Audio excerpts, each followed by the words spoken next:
AJ, I'm so proud of you with this podcast because podcasting has become a way of life, and it's more than just news. It's more than just murder mysteries. You are taking this to the level of where people can tune in and check out of the everyday world because you've got something here that gives us that ticket to ride.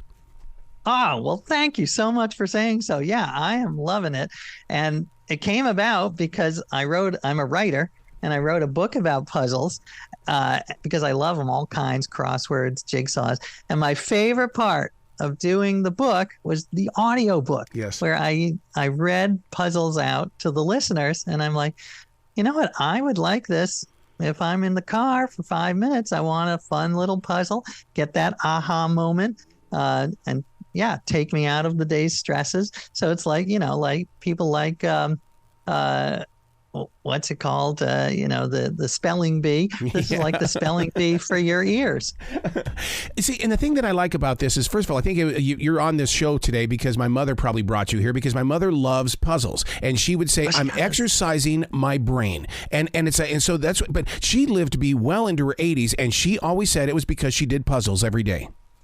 I love that. Yeah. What kind of puzzles was she a fan of? She would, the thing is that she never got into the newest ones that are out there. It was always like different word puzzles where you went searching for words, or she would do crossword puzzles. She would do things with numbers and things. But there's so many new ones now that are just different. But she was always the old-fashioned style of puzzle person. Well, I agree with her 100%. It keeps your brain young.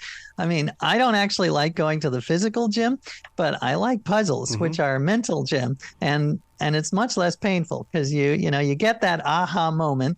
You solve the puzzle and you get that little jolt of joy of dopamine, and that's what we're trying to provide.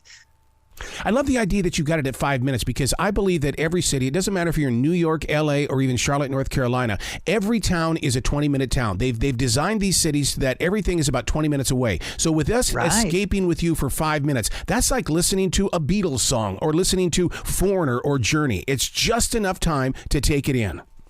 I love that. Yeah. I say it's like less time than it takes to microwave a burrito. It is just, you're in and you're out. And we have great celebrity guests because you puzzle along with the guests. So we have next week is Ken Jennings from Jeopardy, who is of course amazing and really good at. We did stump him though. That was exciting.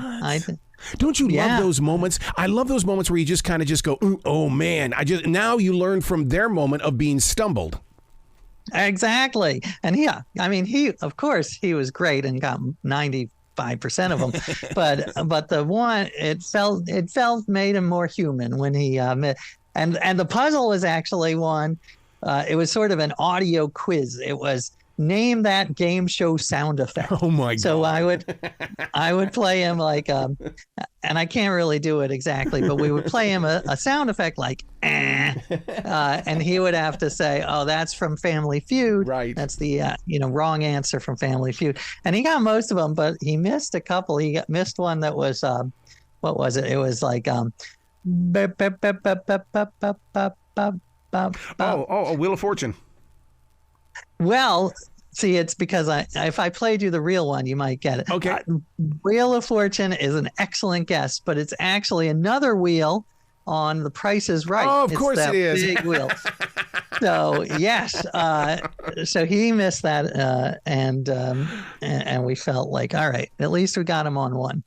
But some of them that he got were just amazing. I mean, we had a geography one that blew my mind. I couldn't believe how fast he did it. Man, sound effects. I've got to take that one to the essential job and do that one because just last week when I was telling people I was going to be having a conversation with you, we were talking about microphones from game shows and that everybody knows the microphones. Right.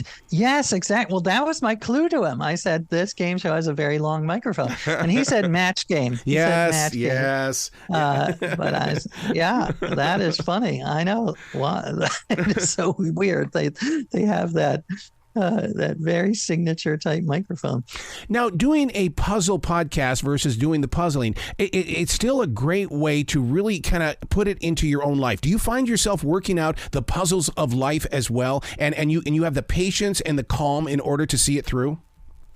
I love that you bring that up because, that was one of the big points of my book, but also the podcast is I try to see life as a series of puzzles instead of a series of problems. And actually, Quincy Jones, the great musician, he has that life philosophy. He says, I see my life as a series of puzzles, not I don't have puzzles. I don't have problems, he says. I have puzzles.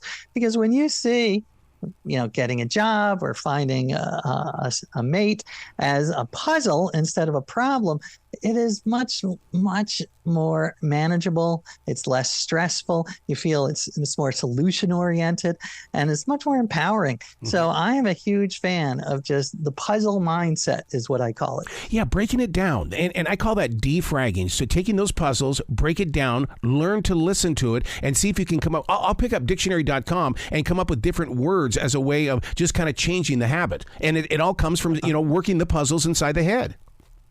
Right, exactly. And it keeps your mind flexible, which is because we get stuck in ruts so easily. And those can be emotional ruts or mental ruts. And I think puzzles are, the phrase, there's the cliche, think outside the box. That came from a puzzle. It's that puzzle with 9 dots in a square on a page, and you have to connect them.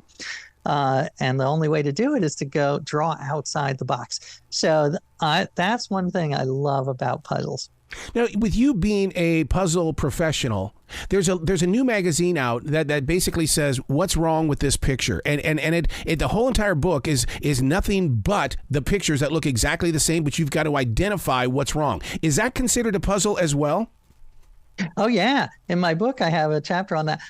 Two quick cool things about those kinds of puzzles, the visual puzzles, which are kind of hard to do on my podcast. So we don't actually have visual puzzles on the podcast. But one is the Baltimore Sun a couple of years ago did a spot the difference puzzle. It was a kid brushing his teeth, and they had to issue a correction the next day that said, we apologize. The 2 images in the spot the difference puzzle were actually identical images. Oh my God. So can you imagine the pain that caused people?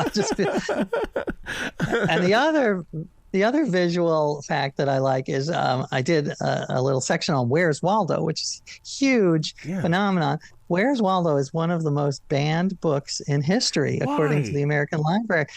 Well, apparently, it all stems from a beach scene where there is a tiny picture of a woman, and she was topless. And the scene, she was not, but it was the side boob. You couldn't really see a lot, but it was enough that people objected, and it has been on the list of banned books for years. Oh my God.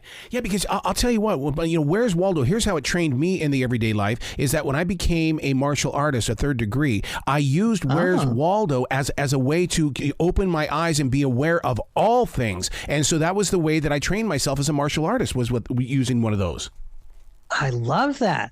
That is so interesting. That is actually, I talk about that in my chapter on visual puzzles, that they actually do teach us life lessons. Just like you said, it's all about noticing and observing and trying to see the world as if it's a spread in Where's Waldo. There's so much that goes beyond our notice.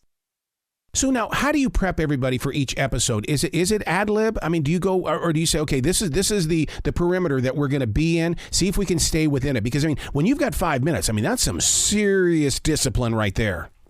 Well, first of all, sometimes they go 8 minutes, 10 minutes. But so there is a little banter. I like to, I want to talk to Ken about what it's like to be a Jeopardy host. And so we get a little banter. And then the puzzles are very short. So just 4 or 5 questions. And I'll explain the premise. And they're usually very easy. Here, I'll give you one example, for instance. Here's one we did with the comedian Roy Wood Jr. Yes, I don't know if you know. Oh, yes. I've been with him many times. Oh, you have? Oh, yeah. He's fantastic. So his episode came out. It was sort of a preview episode. And we played a game where we called it an audio rebus. And I'm going to say the answers are always going to be a 2-word phrase, 2 words. Okay. And the clue is going to be 1 word. Oh, God. And I'm going to say that word in a weird way, like a weird accent or a weird tone. And the answer is going to be another word plus that word. So I heard this in the preview. Oh my God. Oh, you did? Yes, I did. So oh my God. And I sat there and I was arguing with the preview. I was going, how would you even hear the word in that? Well, I'll give you.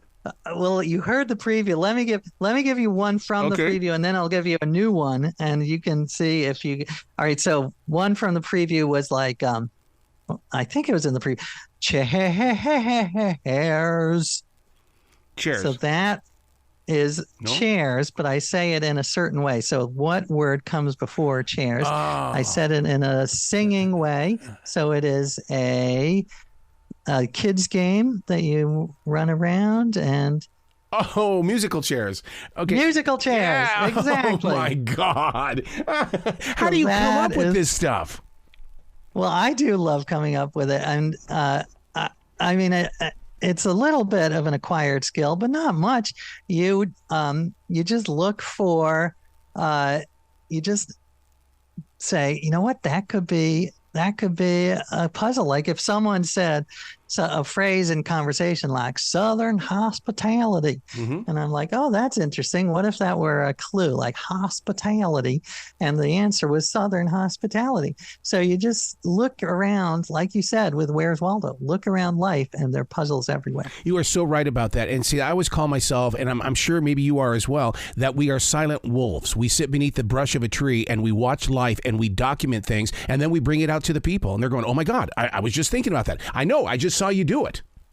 I love it. Yeah, that's exactly right. I mean, it is, and what I like about this is that you, the listener, can play along. It's very interactive, and we actually have a puzzle at the end of every episode for the listener, so that they can do it at home. Well, see, that's the thing about podcasting. It's gone through its stages where it was just there for the entertainment or there for the knowledge, but now you're getting your listener involved, and I love that. And me being a radio guy, I mean, that's what it was all about. Every time you would talk on the radio over that song intro, what am I going to do to interact with that listener? And you've nailed it. Oh, well, thank you. Yeah, I love that. And we have a website, thepuzzler.com, that not quite up yet, but that hopefully people can send in there. And we want people to come up with their own puzzles, and we'll give them credit. I don't think we're going to pay them. Sorry, but we'll give them credit on the show. And so, yeah, if you have one of those earbuses where you say a word in a weird way, we would love to hear it. See, I love the fact that you're letting them do that, because I think when I was a child, every kid wanted to hear their question on American Top 40 with Casey Kasem. So I would always send these things because all I wanted to do was have Casey answer one of my questions. Did he ever do it? No. Oh, man. No, that I know of. I would ask questions about the artist, and because he was so knowledgeable about every single artist. And at that point in time, I was into John Denver, and then I discovered the group Kiss, so therefore we have a collision there. How many country bands became rock stars? And it just, it was such a crazy 70s time period as it was. Right. Yeah, that's fascinating. Well, I'm sorry. If you ask me a question, I will be sure to answer. Yeah, because nowadays you have the modern technology to do that, where, I mean, you can reach out through social media and stuff like that. Whereas back then we would send a letter, and I have no idea, what ABC Watermark was doing with those letters when they got them. It's probably like writing a letter to Santa Claus. Exactly. Yeah. So then when you do this every day, are you going into the studio or are you putting them in the can? Oh, thank God. No, I don't know how you do a radio show. I don't know either. I don't either. You are amazing. No, we tape. One of the things that we thought was interesting is that we have a guest on for the entire week. So Ken Jennings or whatever, or Mo Rocca is in a couple of weeks. I'm with him tomorrow. No way. Yes, I am. His new podcast. Yeah. His new podcast. And a new book, too. Well, I didn't know that. Well, he's amazing, and he is a great puzzler, by the way. He is. His mind is so fast. So, we already taped 5 episodes with him, and then we're going to play one every day in a couple of weeks. So say hi to him for me. I will. Look at how much of a big time person you are. You're treating this like great programming on a serious network. Well, first of all, I have producers, so I don't know what the hell I'm doing, but they were very helpful. But come on now, between us podcasters, is there a side of you that would like to do it on your own, where you are the person that's doing the PR, and you're the performer, and you're the researcher, and then you're the producer, and then you're the promoter in the way of getting it out there? There's a vibe about doing it all by yourself. That is true. There's just a little part of me, and sometimes I'll have like a crazy idea, and they'll be like, no, that's a terrible idea. But without them, I would do it. Maybe it would be a terrible idea, but it would be interesting. Well, what's one of your crazy ideas? I just recently started a podcast that tells a story of that I've been in this forest for 32 years, but nobody knows the story of it. So I created a podcast where I walk around the forest and share the different stories. Oh, that's interesting. Like what kind of story? In other words, the one that posts today is going to be about tree stumps. Everybody sees a tree stump, but they don't know the story of the tree and how it affected other people's lives. They don't know that story. And so I was standing next to a tree stump that has a new limb that's coming out of it, and it goes, there is life after what we think is death. Look at this tree growing in front of me. I love that. I mean, I love that kind of thing. In fact, one of my books was about a cup of coffee. It was called Thanks 1,000. And I went around the globe and I thanked 1,000 people who had anything to do with my morning cup of coffee. So the farmer, the barista, the logo designer, the truck driver. So I think we have a very similar mind where we take something that people take for granted and just try to explore it. Oh, I love that. God. So this book is still available, right? Because I want to read this book. Yeah, Thanks 1,000. It's called Thanks 1,000. Oh my! So and it's short. It's short. What is it with you with these short things? Is it because you know what our attention span is? Maybe. Well, most of my books are long, So I much prefer writing the short books, but they're harder to get published. But this podcast, I was delighted. Originally, we conceived it as an hour-long podcast. Wow. We were like, you know what? I think people would rather have this little, whatever, this treat, this snack, amuse-bouche for their ears every day. So that's what we decided. Okay, let's talk writer to writer here, okay? Because we're both getting up there into those chapters where we have all of this writing that's been with us these years. What are you going to do with it after you're gone? Who is going to receive it? How do you preserve it? Because I don't want it to go away, because we gave this to the universe. Oh, I haven't thought enough about that at all.